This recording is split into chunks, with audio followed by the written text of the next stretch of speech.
পড়া পারত না। শব্দরূপ জিজ্ঞেস করলে এমন অবাক হয়ে জানলার দিকে তাকিয়ে থাকতো যে দেখে ভারী কষ্ট হতো আমাদের। আমরা কেউ মাস্টার হতে চেয়েছিলাম, কেউ ডাক্তার, কেউ উকিল। অমলকান্তি সেসব কিছু হতে চায়নি, সে রোদ্দুর হতে চেয়েছিল।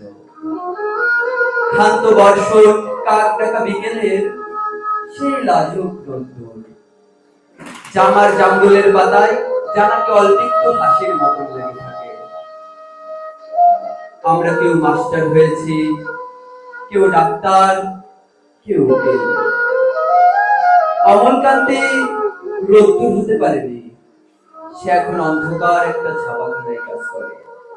মাঝে মধ্যে আমার সঙ্গে দেখা করতে আসে, চা খায়, এটা ওটা গল্প করে, তারপর বলে উঠি তাহলে। আমি ওকে দরজা পর্যন্ত এগিয়ে দিয়ে আসি। আমাদের মধ্যে যে এখন মাস্টারি করে, অনায়াসে সে ডাক্তার হতে পারত।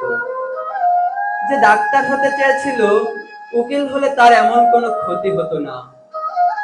অথচ সকলের ইচ্ছে পূরণ হলো এক অমলকান্তি ছাড়া। অমলকান্তি রোদ্দুর হতে পারেনি, সেই অমলকান্তি রোদ্দুরের কথা ভাবতে ভাবতে ভাবতে ভাবতে যে একদিন রোদ্দুর হতে চেয়েছিল। পড়ছিলাম কবি নীরেন্দ্রনাথ চক্রবর্তী রচিত অমলকান্তি। ধন্যবাদ।